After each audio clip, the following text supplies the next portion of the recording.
அஸ்ஸலாமு அலைக்கும் வரஹ்மத்துல்லாஹி வபரகாத்துஹு. தானம் சதகா இஸ்லாமில் மிக முக்கியமான ஒரு வணக்கமாகும். இது ஒருவரின் வாழ்க்கையில் பரக்கத், இறைவனின் அருள் நிறைவை அளிக்கிறது, அவரது செல்வத்தை பெருக்குகிறது மற்றும் ஆபத்துகளிலிருந்தும் துன்பங்களிலிருந்தும் பாதுகாப்பு வழங்குகிறது. புனித குர்ஆனிலும் நபி வழியிலும் சுன்னாவிலும் தானத்தின் வலிமை பற்றி தெளிவாக குறிப்பிடப்பட்டுள்ளது.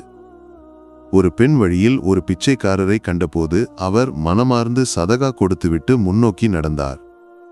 அவர் நடந்து செல்லும்போது கட்டுப்பாட்டை இழந்த ஒரு வாகனம் அவரை நோக்கி வேகமாக வந்தது. வாகனங்கள் ஒன்றையொன்று மோதி பயங்கரமான விபத்து ஏற்பட்டது. ஆனால் ஆச்சரியமாக அந்த பெண்ணுக்கு ஒரு கீறல் கூட இல்லாமல் தப்பிக்க முடிந்தது.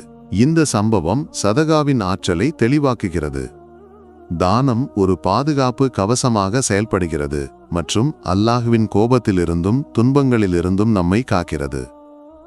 நபி முஹம்மது ஸல்லல்லாஹு அலைஹி வஸல்லம் தானத்தில் மிகவும் உதாரணமானவராக இருந்தார். அவரது வாழ்க்கை தானத்தின் உயர்ந்த முன்மாதிரியாகும். ரமழான் மாதத்தில் அவரது உதார குணம் உச்சத்தை அடையும்.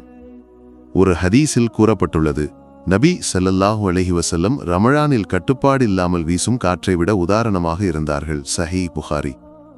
அவர் தனது சமுதாயத்திற்கு அறிவுறுத்தினார், சதகா செல்வத்தை ஒருபோதும் குறைக்காது, அது அதை பெருக்குவது மட்டுமே செய்யும். சஹீஹ் முஸ்லிம்.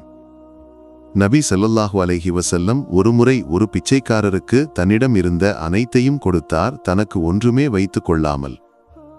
இது அவரது இதயத்தின் தூய்மையையும் தானத்தின் மீதான அர்ப்பணிப்பையும் வெளிப்படுத்துகிறது. அல்லாஹு சுப்ஹானஹு வ தஆலா புனித குர்ஆனில் தானத்தின் பலனை பற்றி தெளிவான வாக்குறுதிகளை அளித்துள்ளான்.